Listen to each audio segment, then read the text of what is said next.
Welcome to the Financial Advisor Success Podcast, where you go behind the scenes with financial planner, speaker, and consultant Michael Kitces to hear stories of how leading financial advisors navigated the inevitable challenges that arise on the path to success, and get insight from leading industry consultants about how to break through to the next level in your advisory business. And now here's your host, Michael Kitces. Welcome, everyone. Welcome to the 375th episode of the Financial Advisor Success Podcast. My guest on today's podcast is Rob Schultz. Rob is the senior partner of NWF Advisory, a hybrid firm based in Los Angeles, California, where he oversees nearly $500 million in assets under management for about 200 client households. What's unique about Rob, though, is how he systematizes meeting process, from meeting prep down with a standardized agenda flow that allows him to dig into client specifics while also maintaining a really efficient meeting process, which has allowed him to scale up to over 20 client meetings every week and still keep his sanity and energy levels up so that this is sustainable to him as he builds the firm.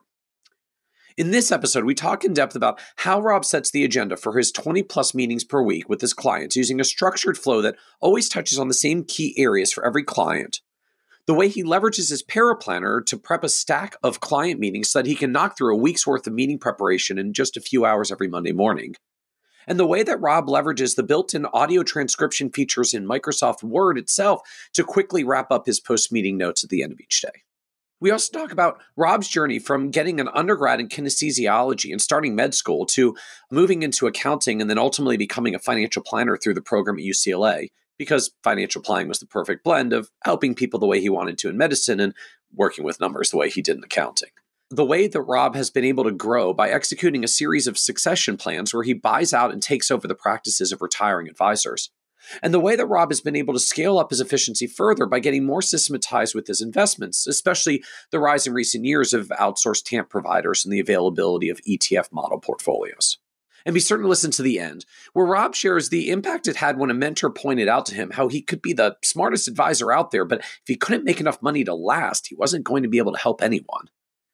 How much Rob realized that soft skills are required to really get his clients into a mindset where they're on a good path and can use some of their extra money and wealth that they've made to make their own lives better. And how getting to the point where Rob was actually able to say no to prospective clients who he knew deep down really weren't a good fit, but Rob finally felt like he had the freedom to act on that reality, became the breakthrough that added greatly to his own mental health as a financial advisor. And so with that introduction, I hope you enjoyed this episode of the Financial Advisor Success Podcast with Rob Schultz. Welcome, Rob Schultz, to the Financial Advisor Success Podcast. Thank you, Michael. Happy to be on with you. And thank you for moving forward the profession and seeing planners as professionals.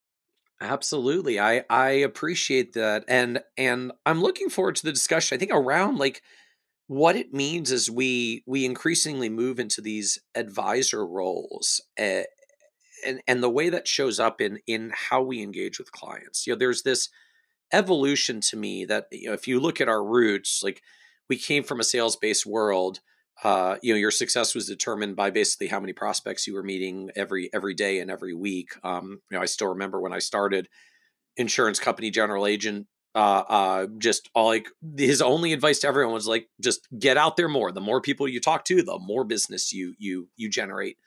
Now we live in this world where increasingly firms are focused more on servicing existing clients and getting some new ones, but you accumulate a certain base of existing clients. And there's just a lot of ongoing meetings to do with them, which has created this collective debate I find in the industry of how many meetings should a successful advisor be expected to do in the span of a week?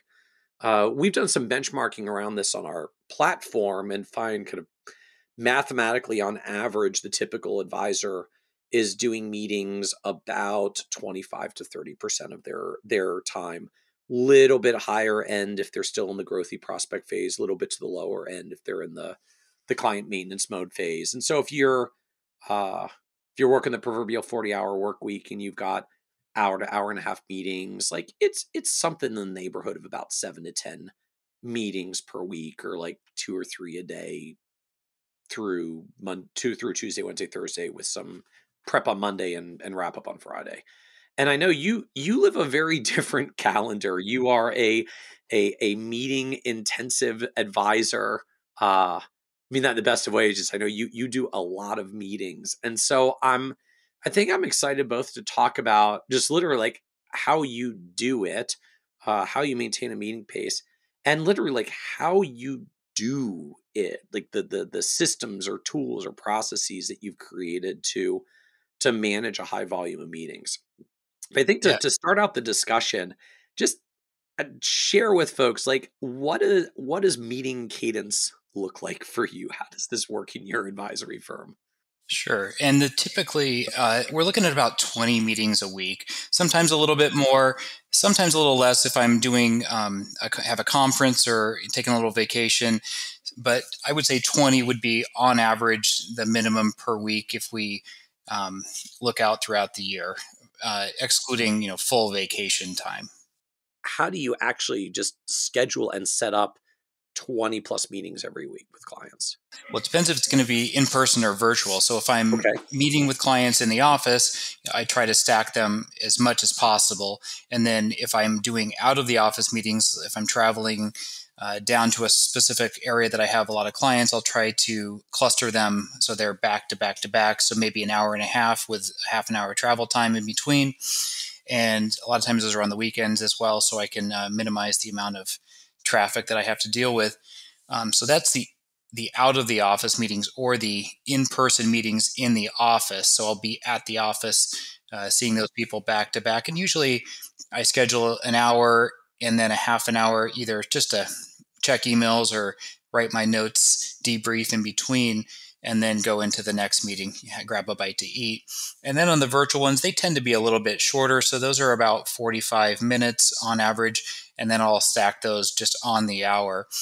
And then I end up doing maybe twice a month, I'll do a couple weekend meetings, and I will also stack those. But you can get through in the morning, go exercise for a little bit, and then do 4 meetings, and then go on with the rest of your day. You feel like you've won that day.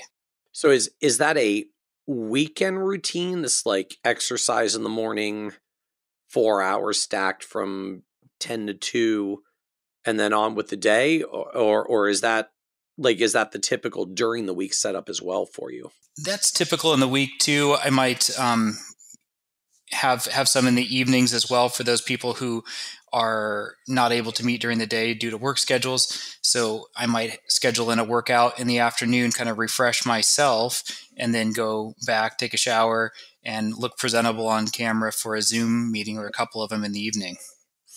And then have some time where I'm, blocked out on a Friday afternoon to do some writing, blog post, as well as preparing for the next week's meeting.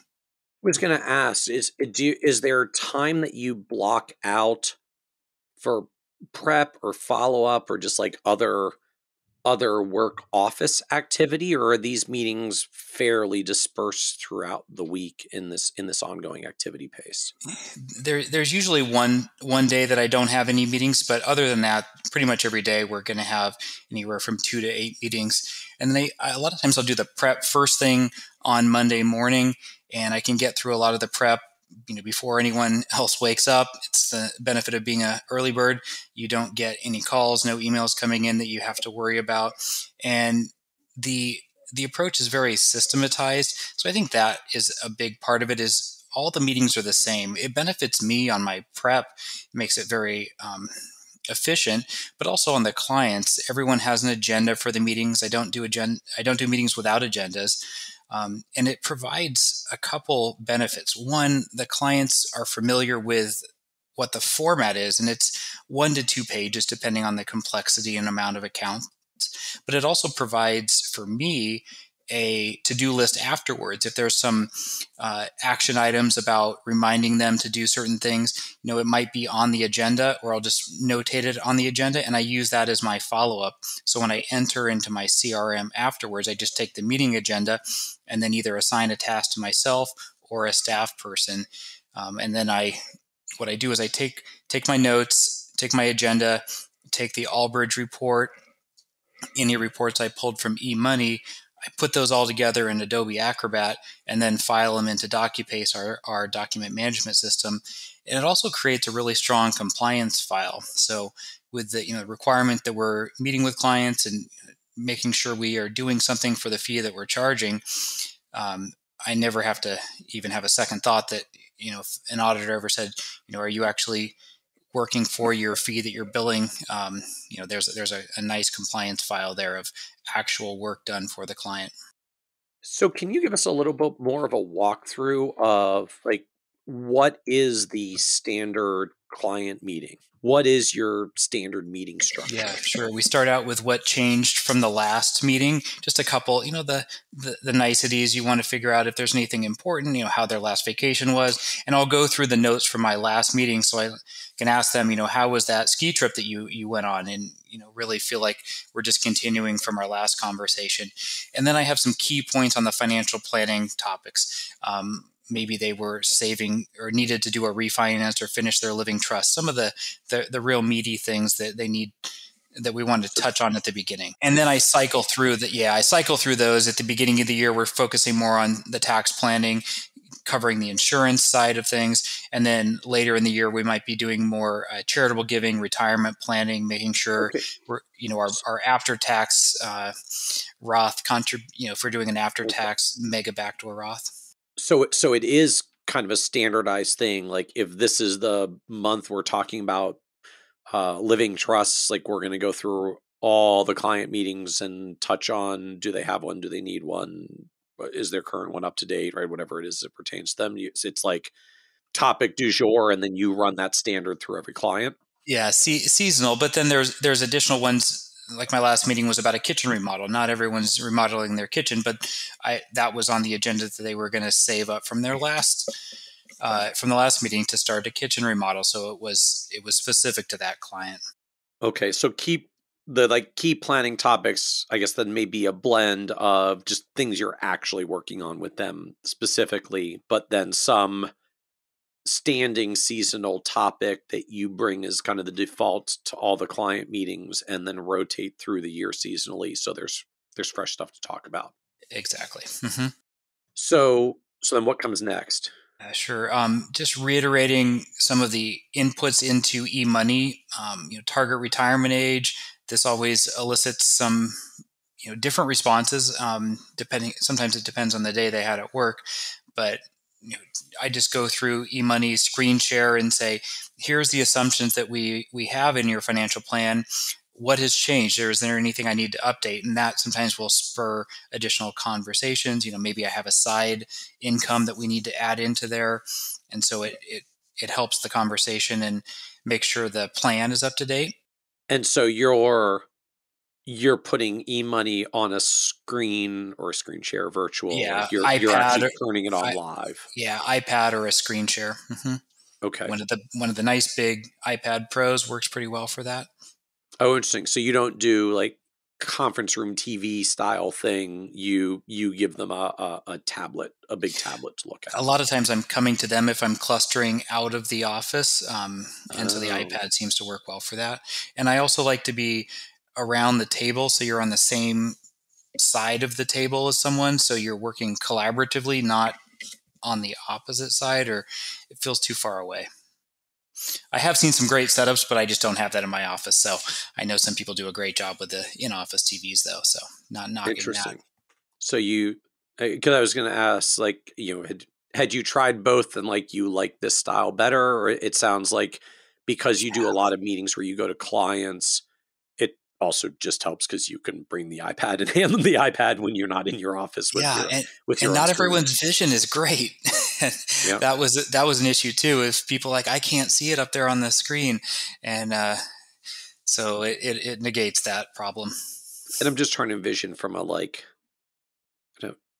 data privacy. Just you're logged into their particular e-money account and file it's a cell enabled, so you can be internet connected just directly off the iPad. Exactly. So we're not using the Starbucks Wi-Fi, for example.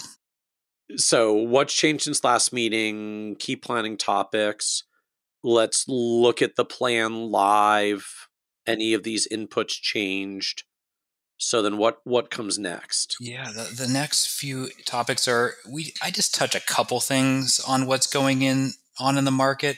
We don't need to go into, a whole economics discussion, but, inflation's coming down, or, just a few key points. It doesn't need to be an economics lesson, but people like to just know what's going on in the world and my take on it. So there's 3 bullet points usually, and I call it factors influencing the market. So that we don't spend too much time on that. Mm-hmm. And I'm going to presume the nature of what we end up doing when it's lots of client meetings, like the bullet points are the bullet points, right? Just like your cut and paste. Your what's going on in the markets is like you do this conversation 20 times every week. Yes, I do that, as well as some of the portfolio changes that we'll talk about in a minute. If I'm making adjustments, or some of the models that we use, if I'm making an adjustment for one client, I have a separate Word document up, and I just cut and paste the changes for that particular client, and we can touch in later on my client base, but it's very similar. I don't have a huge dispersion in their objectives, their ages, their occupations. And so a lot of the work I'm doing for one client is the exact same work I'm doing for another client. And that becomes some of the efficiency of the practice. When I don't have a wide variability across my client base, the whole thing becomes more systematized, because they basically all need the same thing if you get the same type of client over and over again. Yeah, I've got 20% at one employer, and so it's very efficient in that way. Okay. So what comes after what's going on in the market? Yeah, so this is a key part. It's just one line, but this is where I focus on what I call reverse budgeting. I didn't coin that term, but I really liked it, so I borrowed it, where everyone has a target cash reserve that we set. Typical for my households is $100,000, and that is the amount of money that we want to have in bank deposits, high yield savings accounts, money market, something that's not stock market dependent. And so everyone defines that amount for me, and then we see where they're at. And since most of my households are young professionals with significantly positive cash flow, we look at their cash reserves, and then at each meeting they'll be usually above that level. And so we say we have an extra 50,000 above our target level. We'll back out any upcoming expenses like a property tax bill, a vacation, and then whatever's left over, that's money that we discuss where it goes to, and that could either be spent, saved, or given away. So we talk about what their objectives are. And usually we'll have a trust account, and it just gets the extra money that they're not going to spend gets dumped into their trust account, and just rinse, repeat that process over and over again. Interesting. And I can certainly envision, like, after you've been through that cycle with clients for a year or two, they just get the routine, like, okay, we're up at 1:30. Yes. We're over the line. We know the conversation's coming from Rob. Let's start thinking about what we're going to do with the next 30K. And then you get to have a good conversation, because they even knew it was coming at that point. Yeah, and they reach out to me too. I get an email probably on average once a day of, hey, I've got an extra X dollars in my account. Can we add it to my account? So we'll give them a quick call and go through, is this just long-term planning, or is there some other need that we maybe need to make it more conservative? So they are trained to do that, and which is great, because it just adds to the flow of assets that we're managing, and it keeps them from having idle cash on the sideline. But they also know, that they have a minimum level as well, and that might be 75, 50 grand or something like that, depending if they have a home equity line that's not being used. Okay. So I get the reverse budgeting when you've got kind of high income, upwardly mobile clients. Like, as long as inflows exceed outflows in the first place, we don't have to get totally into the details of where your spend money is going. Let's just make sure we know what we're doing with the excess. So at least if you're going to save it, it's intentional. And if not, we're saving it and doing something with it. And you're not just spending what's in your bank account, because that's what most people do if the money's just sitting there and you don't have a plan for it. It works on the opposite side though, too. If we have retirees that are, living on their investments, they watch, and if it falls to a certain level that's below the target, I tell them that it's like we've got all these faucets to keep that bucket full, and we just need to turn on one additional faucet to keep that bucket full. And So it does work on the accumulation as well as the distribution side. So then what comes after the reverse budgeting conversation? Then it just goes to the accounts, and I start with the non-retirement accounts, so trust account, 529 plan, and reiterate the risk level, the target allocation between stocks and bonds, and any changes that we made. Just to give them an update of what adjustments were made, and maybe some other notes if there was like a tax loss that we took in a certain account, or for gifting some shares for a charity, some appreciated stock. So we'll list out that, and that's really what's my to-do list. So I'll highlight the things that are my to-do. If I need to maybe sell something post-meeting, I just did a little highlighter on that agenda point, and I don't get rid of the agenda until I have completed that task, and then I shred it, and everything lives in the digital world after that. But it's a good place to remind them. The next section will be the retirement accounts, what the new contribution levels are. They turn 50, they're eligible for a catch-up contribution.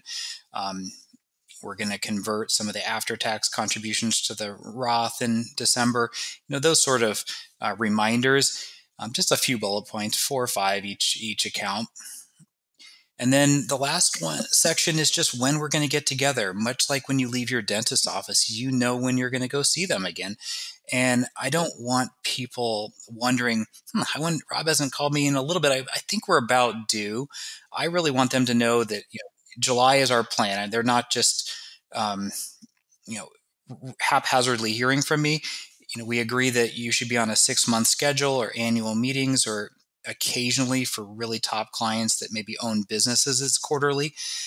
But they know when they're going to meet with me next. And then just a note on any to-do items. So there's a lot of white space at the end of the agenda for them to take some notes of, okay, here's your 1 or 2 action items that I'd like you to accomplish by your next meeting. Implement the umbrella policy, or reach out to the estate planning attorney to start the trust process. So a question then around this, when do we get together next? I hear a lot of advisors, talk about that and balk at it, something to the effect of, well, do they even know what their calendar is like 6 months out or 12 months out? Like, can I really pick like a meeting date 12 months from now? Are they probably just going to end out rescheduling anyways? Like, how do you do this? Let me clarify. It's what month they're going to hear from us. And so if we met today, they would hear from us in July or in June for a July meeting.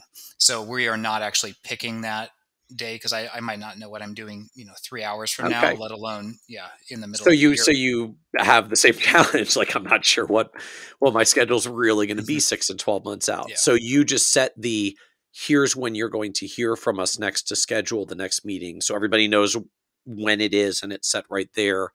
And then internally with the team, you can actually set the meeting when you're a little bit closer to it. Yes, a couple of weeks before we told them they're going to hear from us, the staff has a note to reach out. Yes. Because bless my dentist, like he makes me pick a date 6 months from now. Every time I'm like, oh, I'm going to guess this one. It's smart for them. They're the first one on your calendar. So, good for them. That's true. That's true. He usually wins that slot, because then we just end up scheduling around him.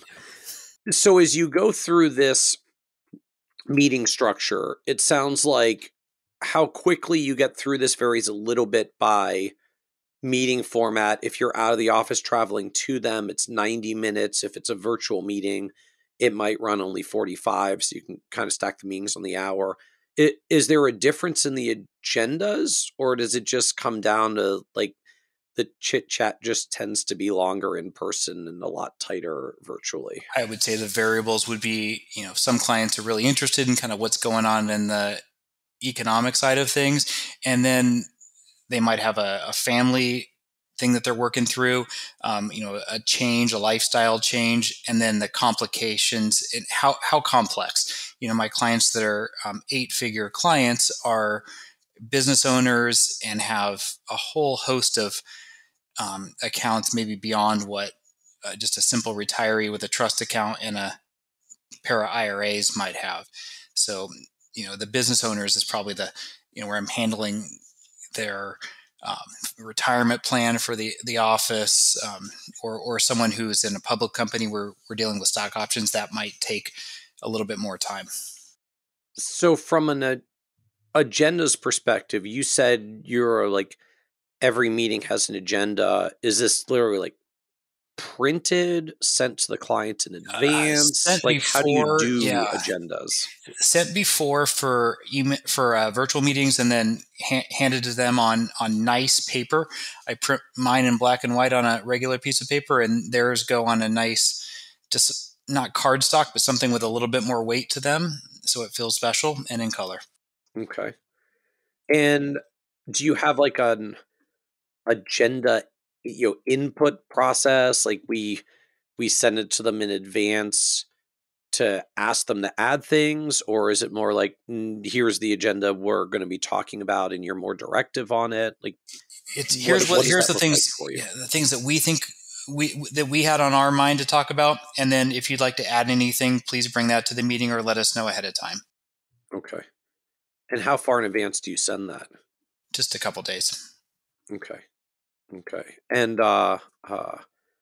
so as you go through this meeting structure, all right, so a couple of follow-ons. I'm still wondering, what does prep look like for these when you've got a whole slew, like 20 of these stacked? Yeah.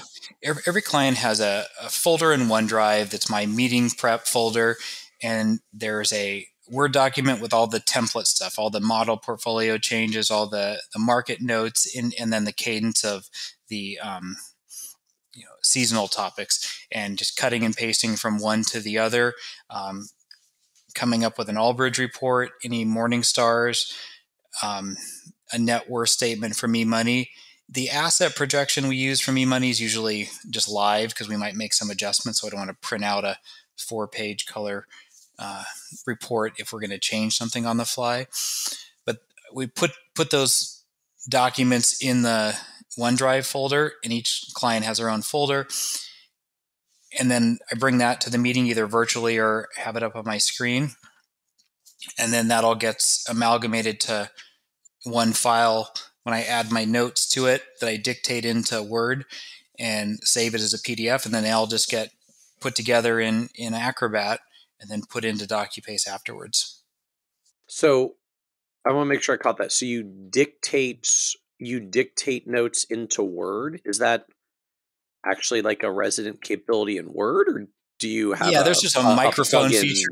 No, the regular Word has a microphone feature, and I hit save to PDF and then create that PDF in the client folder, and then use the organize pages feature to put them all together in the right order, and then that goes into DocuPaste, and then I look at that before the next meeting, especially the notes, to remember about some maybe more of the soft touches that we talked about. It doesn't have to be perfect because these are just internal notes for me. So how much time does it take you to do the prep?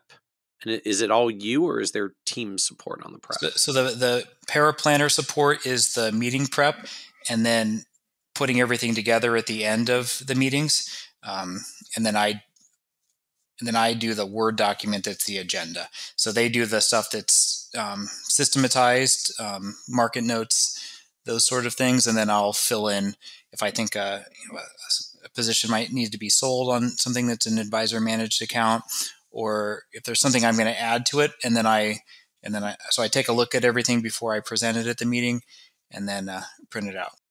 So how much do you have a sense, like how much time does it take them to do their setup, and how much time does it take you to do your prep? Because I'm just thinking, like it's probably 20 of these in a week, like that adds up quick. Yeah, I can do the preparation in under 20 minutes per meeting. Okay. Some of the more complicated ones, maybe 45 if it's like some of my top clients with lots of moving parts and some changes need to make. But about 20 minutes to go through the agenda, look at some of the support material, make sure eMoney looks correct, and then be ready to go.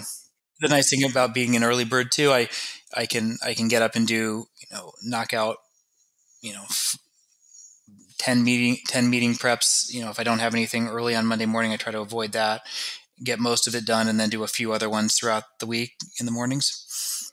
But you try to do them at the same time because you get in this habit of, clicking around and doing things very quickly. Yep. And if you do them in the morning when no one's bothering you, you have uninterrupted time, and you've got everything already pulled up. You've got all the tabs that you need to have pull up. So that really helps to versus doing it one off.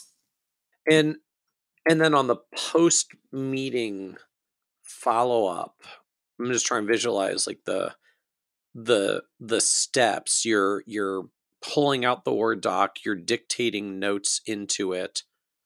Or just you're in a separate Word doc, just dictating a blank Word document, saving that as a PDF, and then merging it with the agenda and the Allbridge report. and you do all that yourself. The paraplanner, that's the paraplanner job. Okay, paraplanner helps. So is paraplanner in the meeting to help capture some of this as well, or paraplanner No. support is pre and post, but not in the meeting? You're running meetings solo. Yeah, correct. The latter. Okay. Yeah, because the meetings, especially if I'm traveling out, that's a little tough. And sometimes when my meetings are, they're not always in an office. Sometimes we do some hiking and go play paddleball or pickleball. My favorite one was on a paddleboard in Newport Harbor. So I've got clients that kind of look and feel like me, and they like to be active. And sometimes we do have our meetings. I'll still have an agenda, but we'll go out on a hike. And those are great when you have clients that you can go on a bike ride or a hike with, and have that part of your day. Talk about killing two birds with one stone. It gets your activity and some business at the same time. And everyone's in a good mood when they're exercising usually. So I think they walk away feeling better both about the planning and themselves too, and that you care about their health as well. So I just have to ask, like, how don't you get tired with that?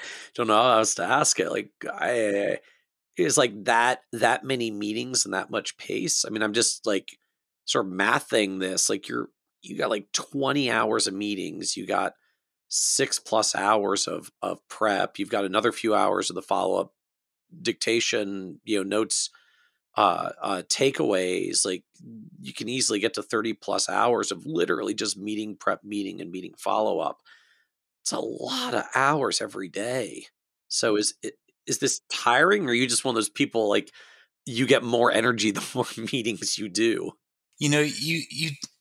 I do get tired sometimes, especially on the Zoom meetings at the end of the day. If I'm going till 9:00 on a Zoom meeting, my eyes might be glazing over, but it's you got to create those carrots out there. And so, there might be if I'm going out, down to Orange County, California, where I might drive to see a few people, I already know that I'm going to go have a nice, meal at a bar at a nice restaurant. So I have these carrots and sticks, or I'm going to go hiking out in along the bay, or do something that I enjoy. And so I know that I've got something at the end of the day to look forward to. And I like the people I work with too. So, that's one thing nice about us as independent financial planners. Everyone that I work with, I chose to work with, versus, maybe some of the other structures where there's a marketing organization and they fill up your lead book with anyone that you're working on. Everyone that's in my client base, I've said, I want to work with you. They said they want to work with me, which is great, but I've also said I want to work with them. And so it does help when you really, care about those people and they are people that you want to help. And is this sustainable for you? I'm just are you're living this pace? Like, Yeah. Well, do you expect to continue this pace, or are you living it going, I want to change it a little though? I love the flexibility of our work, and if I need to see one of my kids' activities, I'm able to schedule it in. I might have to go have a meeting or two afterwards, or in the morning before their activity on a weekend. But it's definitely sustainable. I don't do a lot of non-necessary tasks. We've got a great support through our group, and I outsource a lot of things. And then I have the next generation of advisors that bringing on as well, and they're handling some of the new business that comes. And And the only other thing I'm wondering on this before we move on to the firm more broadly, do you ever get bored having the same conversation over and over again when you have an agenda and a flow that's this structured and you're doing this many meetings, the same agenda with the same flow with very similar clientele? I mean, the agenda is, part of the meeting, but we're talking about them, and every person is different. And so if I was having the same agenda with the same person, yes, that would be mind-numbingly boring. But everyone has their own challenges that they bring to each meeting and their own goals. And so you're talking about new goals, new challenges, new dreams with every person that you're meeting with. And so those are not the same, and that keeps it fresh. So now help us understand the broader practice environment. I guess the first question I've got is how many clients is this ultimately that you're working with? Yeah, it's a little over 200. Okay. Okay. So a little over 200 clients. And how does that size, and I don't know if you measure by revenue or assets under management, just can you give us some context there as Yeah, well? just touching up on 500 million of AUM, most of it fee-based management, but not all of it. Some of it is kind of legacy A share business from some succession plans that we can talk about. Okay. And then what's the overall advisory firm look like? You've mentioned like paraplanner admin support. You've also mentioned, being part of a larger firm. So help us understand the broader practice that you sit within. Sure. This is sort of our Russian nesting dolls of our financial planning organization. So we talked a lot about me, which, we can move to now the bigger structure. And I have an ensemble within an OSJ within a broker dealer. So those are the different layers as they get larger. And they each serve their purpose, but from the next level, from just me, it's an ensemble. And when I first started in the business 25 years ago, I was working with a partner who, I had time and he had connections, and so we put those together and started doing some lectures at some hospitals that he had connections with. And there was a couple that he knew some people. They had asked him to give some lectures, and I took that, let him do the lectures because he was the subject matter expert, and then I did the follow-up because I had the time, the effort, and the drive to, make the most of these opportunities that we had. And we just split the revenue from those. He would guide me, and that obviously tapered off as I became more experienced, but he would mentor me and help me with the agenda, help me with the recommendations, and then I would present those. So that was the approach that we took, and I've been happy with it.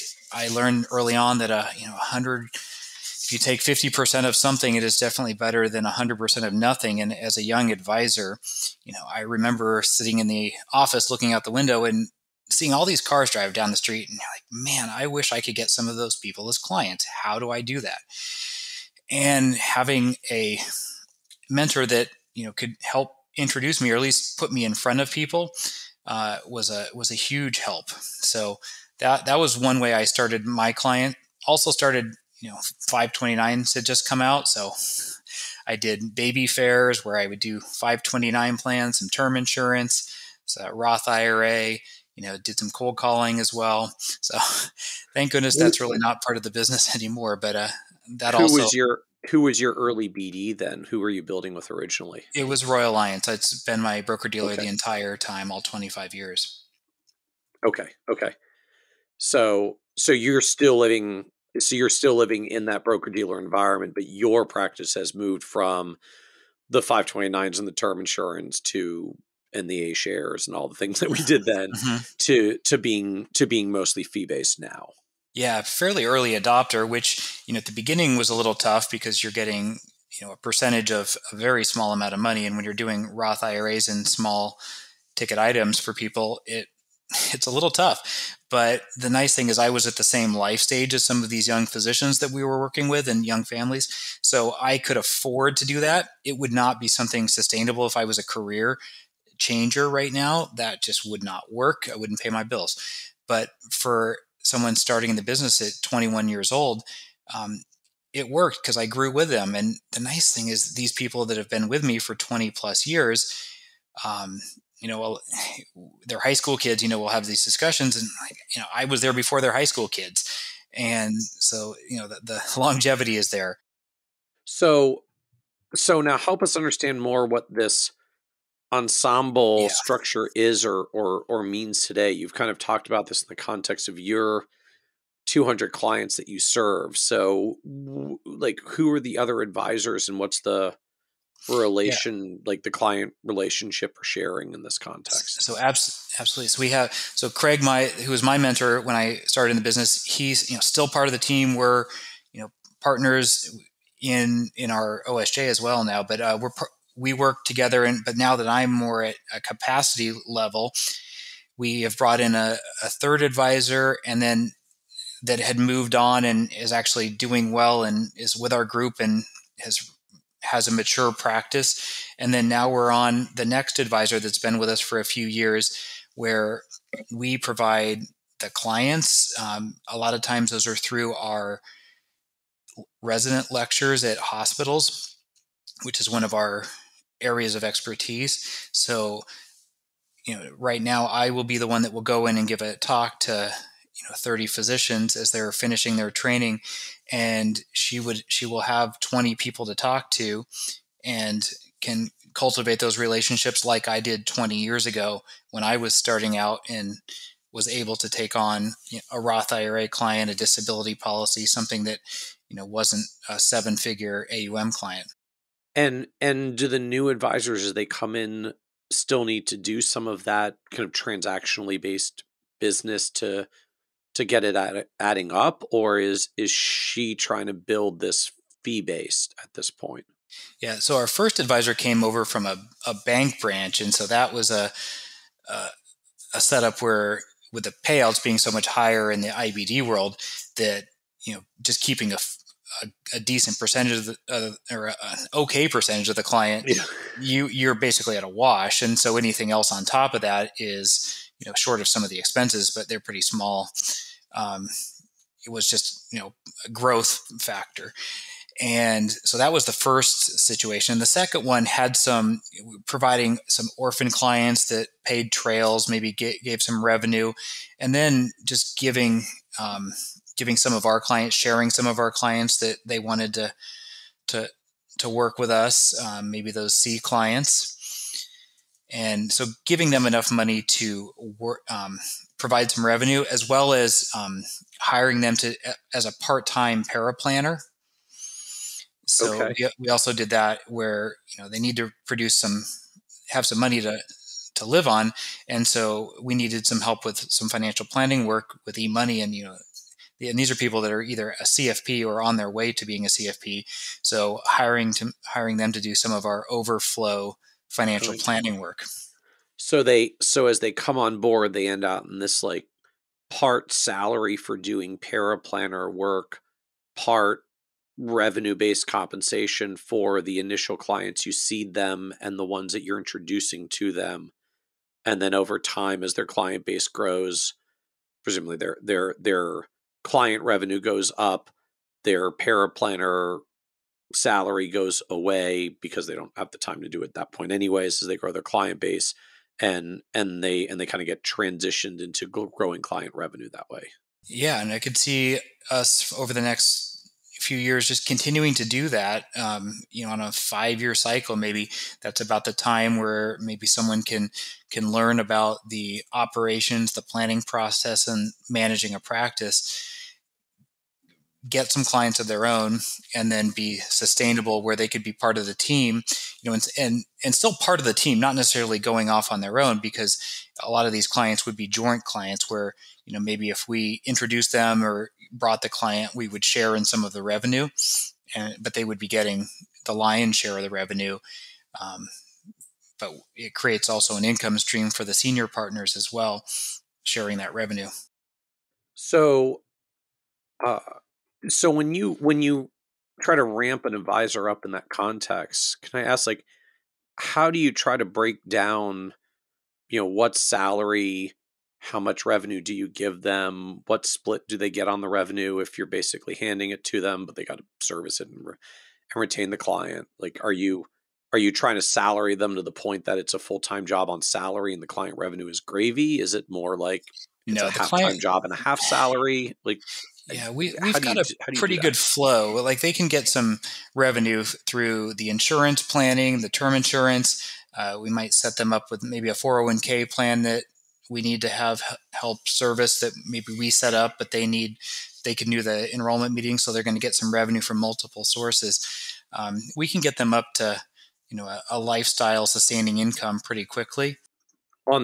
Just on the revenue sharing On end. just on the revenue side, yeah, the planning side is just that should not be the bulk of it. If it's a younger advisor that doesn't have any experience, it would be I'm looking to add a paraplanner now that would be on that track where it would be fully salary and then phasing off of it within 5 years. I think that model would work very well, just ongoing. Younger advisor. The last two we brought on already had some books of business, so they weren't as green. But someone coming out of a CFP program at a university that knew what they were doing from a technical perspective, but didn't know how to run a business, they would be a great fit. And I think we could get them to a lifestyle sustaining advisor compensation level in 5 years. So how do you set the split levels of like what revenue they get and what revenue, I guess, either like the firm keeps or the senior advisor gets to Yeah. participate in? How do you set the splits? So myself and Craig are kind of the senior advisors in the relationship, and then we split half of it. And it's not fair to call a junior advisor because she's, but an associate advisor takes the other half. So we bring in all the clients and do the maybe if it's a hospital, do the lecture, help create the client, be there as a mentor. In some of the meetings, especially at the beginning, go through all the planning recommendations, see if there's any things that we would suggest. And so we just split those back to that 50% of something is better than 100% of nothing mantra. And so you and Craig are kind of functionally joint partners on this. So it's like 50% to the two of you and then the other 50% to the associate that's servicing. Exactly. Yes. And we've worked together for over 20 years, and just, sometimes I'll be working with the associate advisor on a client and, he's not involved at all, and then vice versa. And so, we just, at that point, you just have a certain level of understanding that everyone's kind of pulling their own weight. And while you not compensated the same, it all works out, assuming, you've got a respect for everyone and kind of, fill in when needed. And are you doing this as like they get a salary that's tied to their revenue and you calculate their revenue on an ongoing basis to figure out what it is? Or is this more directly like a split rep code? Yeah, that's really, and the BD ultimately does all the allocations. It's a split rep code, and the BD does the allocations, so we don't have to worry about billing. Okay. Yeah, and that's where we want to grow it. We want to grow the client revenue for that advisor and the whole team versus just having them as a paraplanner for life. So under this structure, like clients are kind of the clients of the firm where you and Craig are the seniors, but the associates may functionally be the servicing advisor with whom the client has the primary relationship. Yeah, they're clients of the three of us. I would consider all three of us as a team. I would not, while we're a little grayer, we're all part of the same team. So you said there's these layers. I think your analogy was the Russian nesting dolls. So there's your practice within the ensemble, then the ensembles within the OSJ. So talk to us about the OSJ layer now. Yeah. So within the OSJ, we are one of the teams, and within the OSJ, some advisors have set it up where they have their own practice. Some of them are teams. We think the team approach works really well. and we've chosen to do it that way. We have right around 100 advisors that are part of our group, and myself and Craig and one other producing advisor are partners in the firm, and then we have one managing partner who's the majority partner and is the operating partner, is what I would call it. So my advisor hat is one, and then I also have a lesser managing partner or operating partner role, where I quarterly meetings on strategy, but I'm not doing the day-to-day. Okay. So just of this OSJ that rolls up to about 100 advisors, sounds like, so there are kind of 4 of you that came together on this, you and Craig, another producing advisor, and then a person who is the operating partner who primarily manages it and is the majority owner of it. But you and Craig and the other producing advisor have some equity stake at the OSJ level as well. Exactly. And yeah, so we're a hybrid RA with our independent RA with, as well as a broker-dealer affiliation. About $7 billion right now in AUM, with most of it advisory business. And then we span a couple states: California, Hawaii, Oregon, Missouri, and Texas are the states where we have reps located. So we've built this. Interesting. Yeah, so really, like just those 4 states. I mean, it's not like you've got 100 advisors across 42 of the 50 states. Like, you're actually pretty regionally concentrated. Yeah, and that's an interesting point, because we're one of the top 5 OSJs with Osaic, but we're definitely not the biggest on headcount. But we focused on providing services to higher producing advisors within the BD, and it's been a really good kind of a unit within the larger broker dealer, because it's sort of the best of both worlds, where people within the OSJ, you are known, versus at the broker dealer level, it's a big group, and obviously, some people know who you are, but everyone does not. And so it allows us to provide some leverage with vendors, as well as some outsourced services. So the HR, if they want it, you can have the OSJ be in one of the offices, or you can rent your own office if you want. And we have 624s on as part of the firm. So some of the advisors have come to us that were OSJs have actually decided they don't want to be OSJs anymore. So they just roll up as the local Series 24 under your OSJ structure. Yeah, and there's some, one of the things, we get some economies of scale, especially with the broker dealer and custodians, and they would have to obviously pay some sort of override to the group, but they might end up net neutral, because and not have to worry about any of the other headaches, because if they're tacking on to some additional leverage that we have, but then giving up some on the override, they might end up neutral. So it works out pretty well. So for folks who are listening who are from the RA world and not as familiar with the OSJ structure, can you just share a little bit more about what the OSJ structure is, and how the economics work at the OSJ level, like how that layer of the business gets paid and makes its own revenue?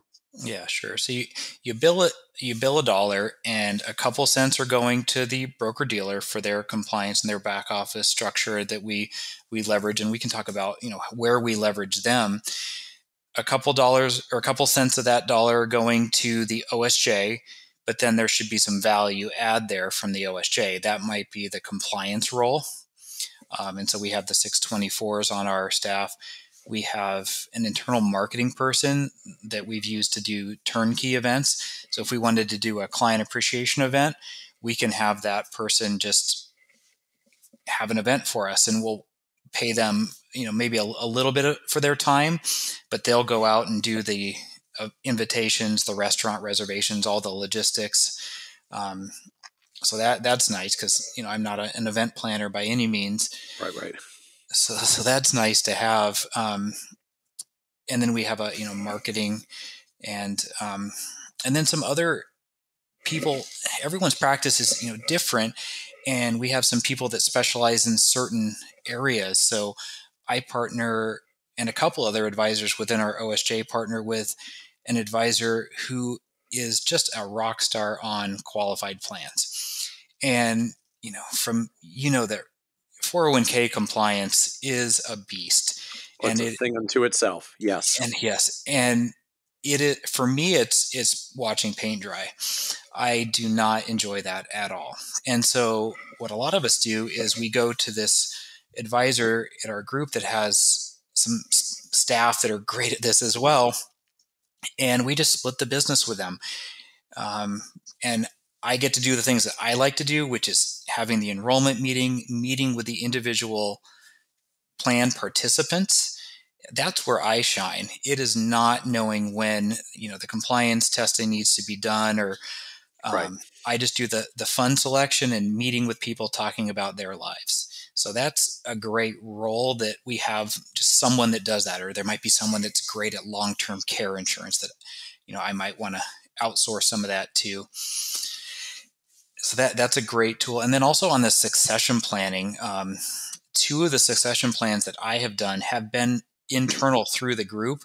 And so with 100 advisors, you're going to find someone that, works, is a good fit within the group, most likely, because, there's enough people there that these retiring advisors can say, I really get along with, Jason over here. And we do an annual conference within our OSJ where we all come together, and a lot of the staff come, some of the BD people come, and it's a really great thing because everyone gets to network and communicate together, and you kind of feel each other out and say, like, oh, I'm thinking about retiring. I've known you for a couple of years. I feel like you'd be a good fit for me. And by having these small events, you create those connections. So can you give us some neighborhoods of how the math breaks out? Just, you said, like, kind of, you bill $1, a few cents goes to the broker dealer for their kind of, back office and platform layer, a few cents goes to the OSJ for their services and value adds. Like, how many cents are we typically talking about of what these splits go to? For, again, I'm just thinking for like folks that have only lived in RIA world and are not used to what typical splits and payouts are. The money to the advisor, it depends on your production level, because you've got your relative percentage and then your absolute dollars. So, my absolute dollars are probably more than most of them, but my percentage that I'm paying out is going to be less. So you might go anywhere from 80% up to 96% that you keep from the revenue that you bill, and then the other 2 parties would get the rest of it. And of the other 2 parties, like, is it a similar, in the way that you and Rob split 50-50? Like, is that a 50-50 split as well? Or does the like home office get the bulk of it and the OSJ only gets a little, or the OSJ gets the bulk and the BD gets the small slice? Back to my role is more strategic on the OSJ. And so that's negotiated depending on, if they're providing office space, they might get a little bit less, but there's a discount on rent. So, it kind of depends on those things. If the broker dealer provided some financing to come on board, but I don't know if I want to get too detailed because I might speak out of turn on that. So now help us understand more around the clientele you serve and how you've built your client base. You've kind of mentioned a few times, like, working with higher income physicians, like the lectures you did early on with Craig with the residents. So help us understand a little bit more about your clientele and the path to growing your clientele over the years. Yeah, so there's 2 different, besides the initial baby name cold calling, which some of those are still clients today, which is fantastic. And I'd never leave those people, even if they're not my typical client today. But I have, an incredible allegiance to them because they help me, stay in the business. It's been twofold. So it's the residents growing to bigger and better things from residency through their retirement, and then succession plans. So I've completed 5 succession plans, both individually and with Craig, and then also helped some other advisors on their own succession plans, but 5 that have been clients that I've acquired through succession plans. And then the residence ones. But yeah, learned a few things throughout the years on the succession plans. Some of them worked out. All of them worked out well. Some of them worked out better than others. So happy to share a couple of the things I've learned from those succession plans. Yeah, I guess I'm even just trying to understand context. Like when you say succession plan, like for some advisors that essentially means like I acquire their clients and they transition out. For others, it's like I'm their associate and I run sidecar with them for 3 years and transition their client base over time. So what does succession plan mean for you in this context? Yeah, they've all been people who are no longer at the firm and have transitioned out of the business.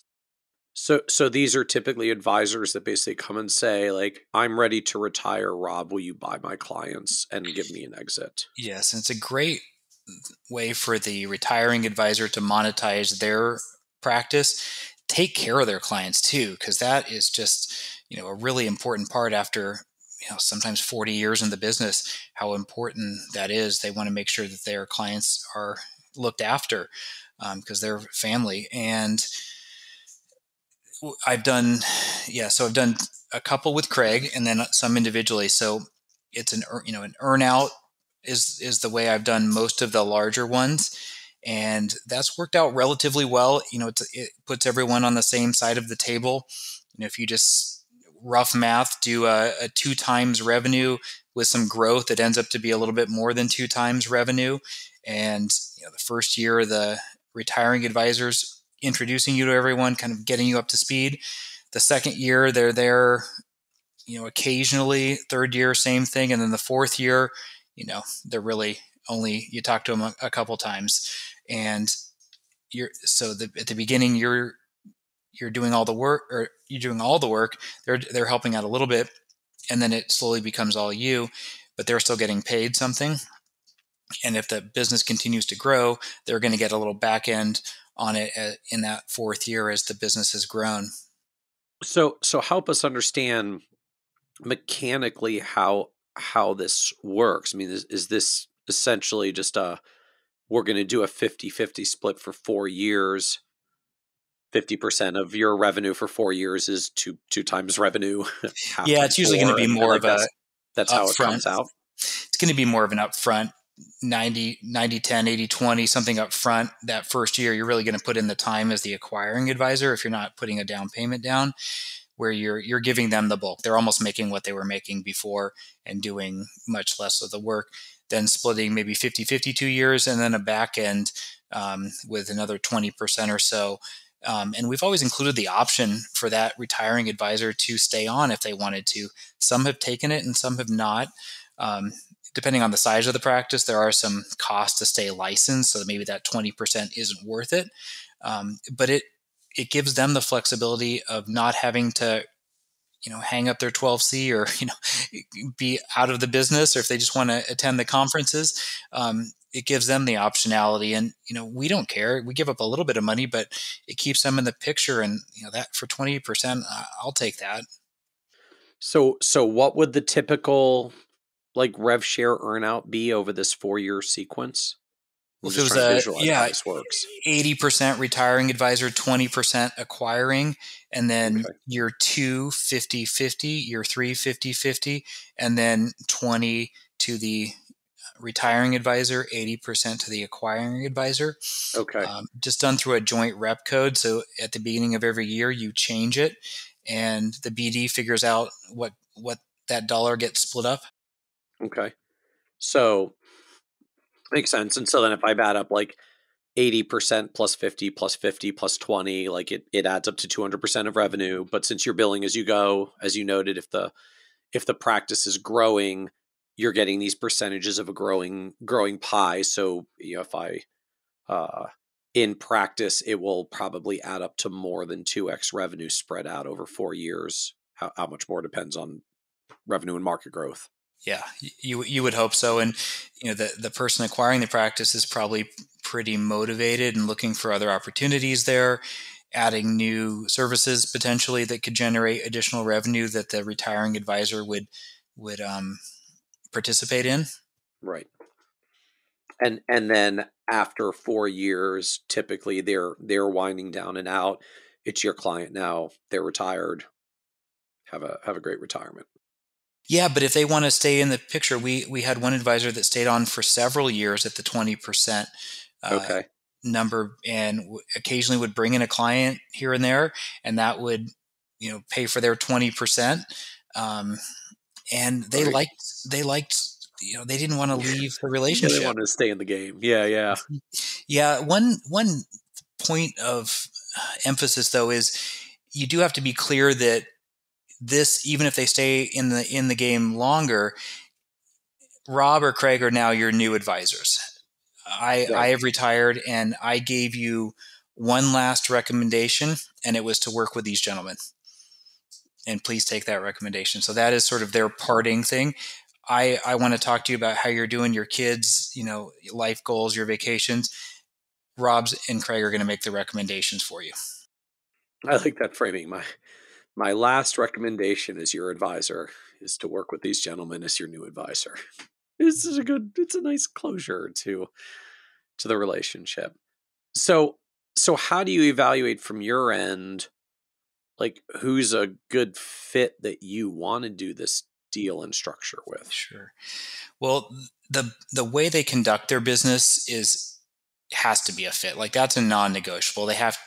You couldn't deal with someone who was just targeting people doing equity indexed annuities, merging them with a fee-based advisor using ETF models. Like, that would not be a good fit. So style of business, personality has to be somewhat similar. One area though that was an interesting change that an advisor who I had a wonderful time with the succession plan and really was very successful was it was a female advisor, and had grown up as kind of the outsider because she was a female in the advisory world, and she felt like she needed one of her tribe to be her successor, and she had a terrible time finding the right fit that was a woman. And eventually over time she said, Rob, you are a perfect fit for me. It's more important that you're the right fit than that we are the same gender. And that was an interesting revelation, because she definitely that was her number one criteria. And I made some adjustments because I realized I am not going to talk to clients the same way. So I included my female client service manager in more of the conversations to put a little softer, more female touch on the relationship. But that worked out very well. But that was an interesting kind of realization, I believe, for her. But it was a great succession plan. So have you had any that didn't work out? Didn't work well? I would say so that I have two other kind of models of ones that I've done. One of them was just too small and drawn out. We started a succession plan on the advisor's 82nd birthday. And Michael, you're going to... Well, at least...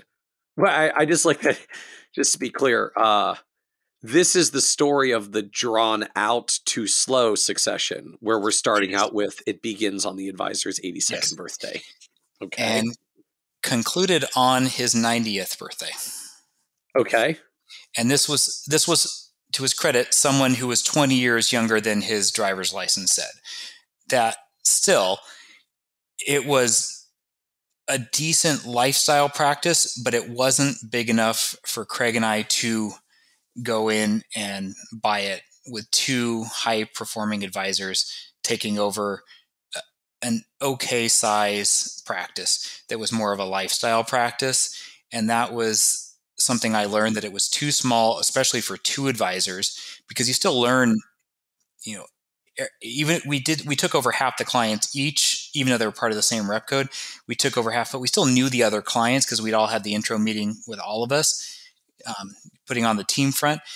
And, that he was a fantastic advisor, serviced his clients like you wouldn't believe, but it's just not realistic for someone where we're at to have quarterly meetings with what we would maybe categorize as like a third level client in terms of their, revenue.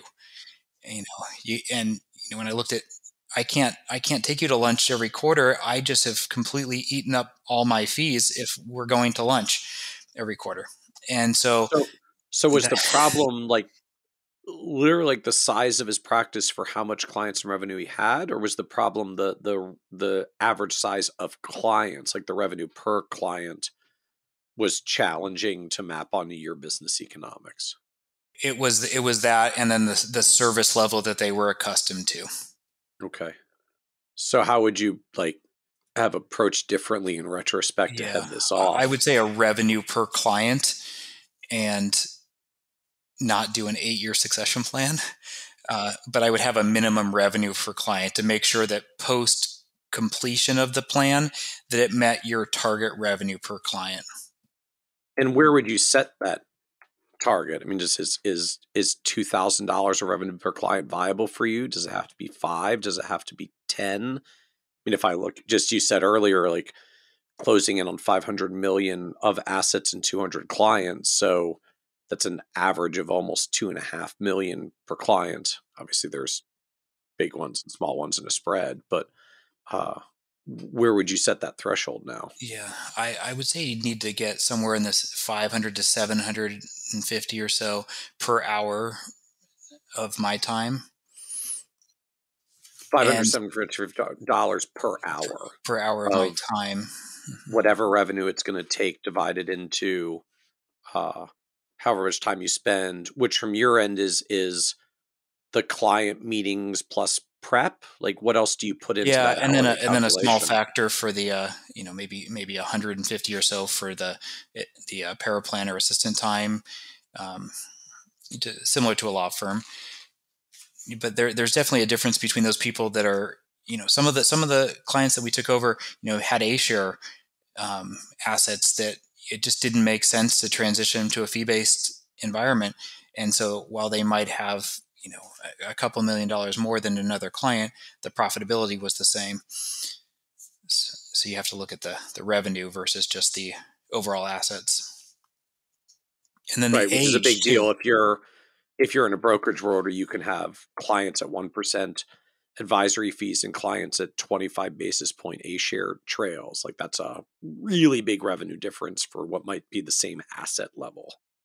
That being said, though, if you have a trail on, a decent sized account that's just in, a moderate growth portfolio at a place like American Funds, for example, that you're not doing anything on the investment management side there.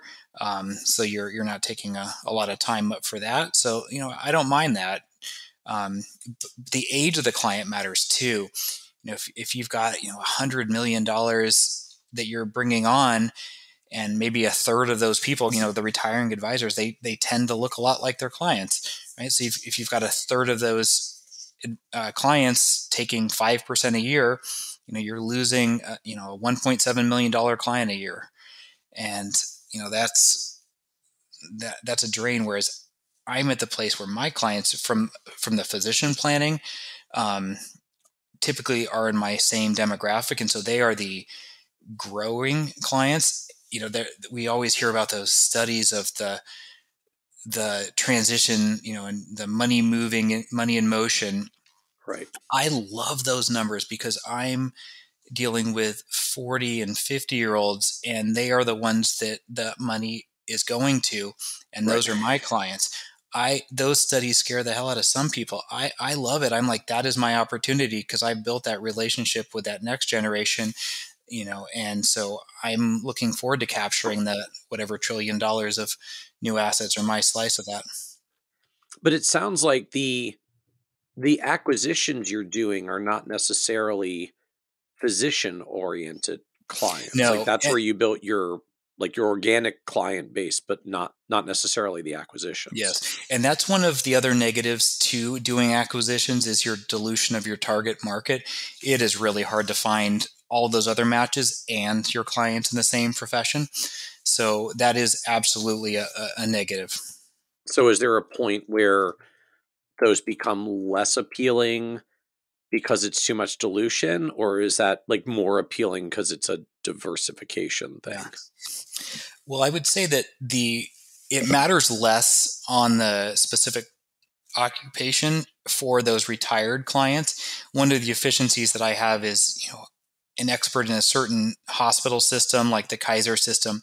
So, or, an employee at Amgen or Gilead or some of the areas that I have several people at, my efficiencies are during their working life, not in retirement. There's less of that efficiency when everything's rolled over to an IRA and they're just taking distributions. Whereas on the acquisition side, knowing the employee stock purchase plan, the RSU schedules, the pension plan, that is much more important for those younger clients. So the efficiencies are more pronounced in the growing physician market. It's actually striking to me because I feel like for a lot of advisors, they kind of view it as the opposite. Like my retired clients are my bread and butter. I've got my standard portfolios. I got my standard distribution set up. It's the younger clients that pull me all over the place because they got different jobs, different circumstances, different planning conversations. So I'm struck. Yours is like the 180-degree polar opposite. No. My physician clients, it's a relatively small number of employers. They're the same age, same dynamics, same needs. Those are the systematized ones, and it's the retiring ones who are less efficient for you. Yeah, but they're adding tens of thousands of dollars to their investments and really growing your AUM base. Yeah. So yeah, maybe if they're pulling you in some directions with job changes and things like that, but that's a rollover IRA or a signing bonus that needs to get invested or some new activity that occurs. So I'll take the getting pulled around a little bit for the new business. So what surprised you the most on this journey of building your advisory firm? I started out, doing my CFP. Actually, maybe a step before that. Actually, after I got out of the University of Colorado in Boulder with a kinesiology degree, I thought I was going to study for the MCATs and go to medical school. And I got out of college, was on a cruise ship, and left my MCAT book there on the cruise ship. Didn't bother to bring it home from Florida. And I realized I didn't have the same passion for some of the material as I did the profession of medicine. And so I transitioned to studying accounting. My dad was a public accountant. I said, I've got some familiarity with that. Why don't I start studying that? But then there was a disconnect because you've got this knowledge, but you aren't having direct impact on a life of a family, and where you would maybe in medicine. So that's where financial planning is an incredible profession because it's this combination of the technical skills with direct impact on people's lives. So all the numbers of the accountants and all the service of the doctor. Yeah. So I moved at the UCLA financial planning program, from the accounting to the financial planning, and completed the CFP requirements, and then I took the test 3 years into my practice. And as far as things that surprised me, maybe I learned was, one advisor, he told me you could be the smartest advisor out there, but if you're not going to make enough money to last, you're not going to help anyone. And so it's that balance of the soft touch, the counselor part of our role, and knowing the technical side of things. And that's why I think it's such a hard industry to bring people into, because you've got those engineer types that can go through a calculation, a spreadsheet, a CAD drawing, and just they are whizzes. And then you've got some of those psychologists maybe that are great at talking and relating to people, but someone that can do both is really a hard thing to find. And so that was the thing that I think that was, to answer your question in about 5 minutes, the most surprising thing is how much of the soft skills are required in our world. Because I would say I probably talk more clients out of saving than spending, because they know they need to save, but they don't know they need to spend. And that's back to my reverse budgeting approach. The way I present it to clients is, you're on this path, and if we can quantify through the e-money plan that you're on the path to meet the adult things in life that you should be doing, getting your kids through college, having enough money to be financially independent so you can retire if you want to retire.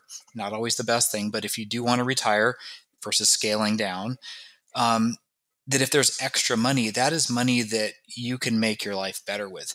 And that's, I think, the most surprising part is where we act as counselors to people as opposed to technical specialists. So what was the low point for you on this journey? At the beginning, it was just looking out the window and seeing the people driving down the 405 freeway, not knowing how to get those people to work with me. I would purchase, a baby name list. This was in the early 2000s of people who I think had signed up for Parenting Magazine. And I got their phone number and would see if they wanted to start a 529 plan. That was tough. I mean, I'd call people. I had some success, which was one of my mentors was surprised that I had some success, but I'd have a few successes, and then I'd literally cry in the office for a little bit because it was so hard to get told no over and over again.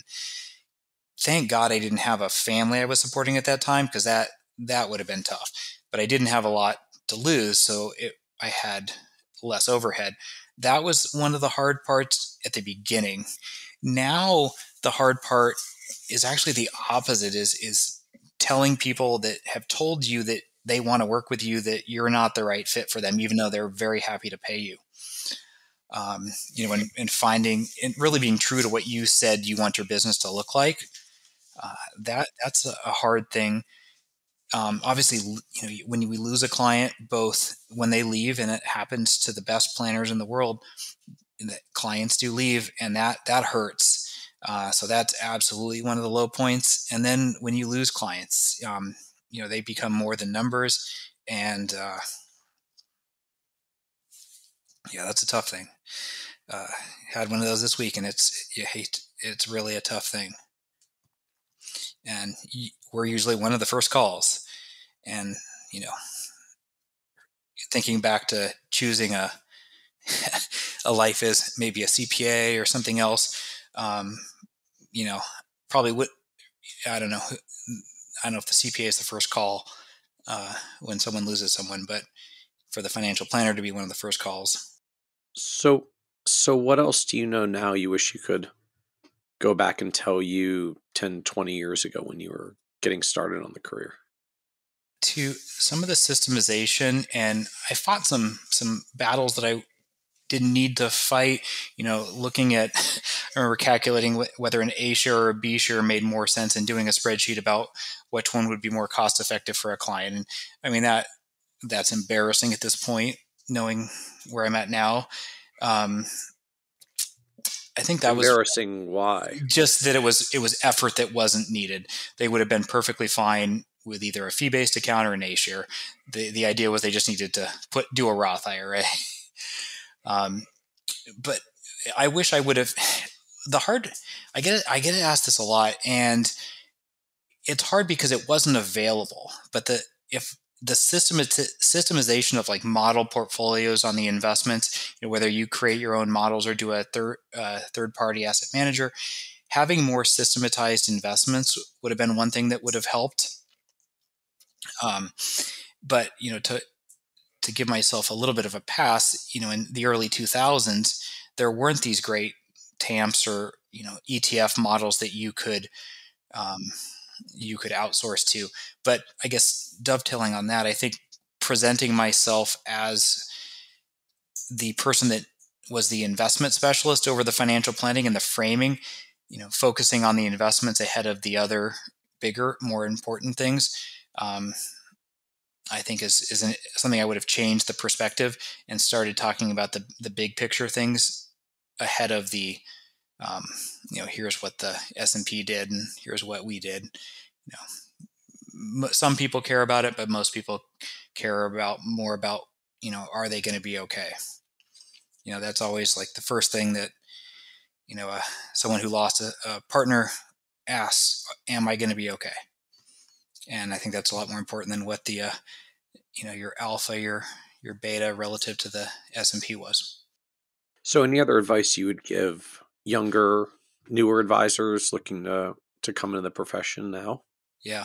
Find people who you respect their practice and emulate them, because you don't need to recreate the wheel, and work with them, learn with them. As long as you're not getting taken advantage of, use their knowledge and do some work for them. And, if you get a couple dollars out of it, fantastic. The knowledge will probably be worth more than that. But yeah, have a mentor, have community, because, that it can be lonely out there. So having a network of people, even in larger groups, like How do you the find next gen. that when Well, you're yeah. younger So and newer? yeah, with Osaic, there is a next gen panel that does monthly meetings, and these are I am so impressed by these advisors. I was on the board at one point. I must have aged out of the group, but they do fantastic calls. And these are people that are excited about planning. They're doing great work for clients. And, these advisors, maybe they're 25 to 35 years old, but man, I trust these people with my clients. They are really thoughtful advisors looking at building better businesses and doing better work for their clients. So within even the larger groups, like an 11,000 advisor broker dealer, there are subgroups within that, like a next gen group. So this is a podcast about success, and one of the themes that always comes up is just the word success means very different things to different people. So you built this wonderfully successful practice as you're crossing $500 million, and so the business is successful by any objective measure. How do you define success for yourself at this point? Well, I am a financial planner and we love checklists. So it can't be one or all, but I think you have to have all of these things, because if you just have one of them, it's like having a chair with one leg. It doesn't stand up. So kind of in order, you've got to have your health. And, I see a lot of advisors that, and I know you had a guest recently that talked to this on your podcast of, that transition from being healthy and poor to rich and not healthy. Yeah. Yes, the big swap from yeah, one the big to swap. the other. Exactly. Thank you. That is one. And that is definitely something, I love that I've got young active clients that I go play pickleball with, and, having that as part of something you schedule. So being able to have your health, whether it be your family or friends or people that you want to be with, have clients that value who you are and what you do for them and tell you that they do, because that is the best thing. And then a practice where you feel like you're driving the ship, not just reactionary, putting out fires, but you're creating the path going forward. Because if you're just dealing with fires every day, your work-life balance is going to be terrible. That's where you try to be proactive, tackle things as they come. And then it doesn't have to be an absolute revenue number, because not everyone has to be a 7-figure producer, but where you can get to the point where you don't have to take a client that wants to hire you if you don't think it's a good fit. If you can say no to people. So if you have all those things, from your health to the client fit, I think that would be a successful person. And I sure hope I'm there. I like that framing. Like, you're just getting to the point where you really actually feel like you can choose your clients and say no to the ones that you just don't want to work with.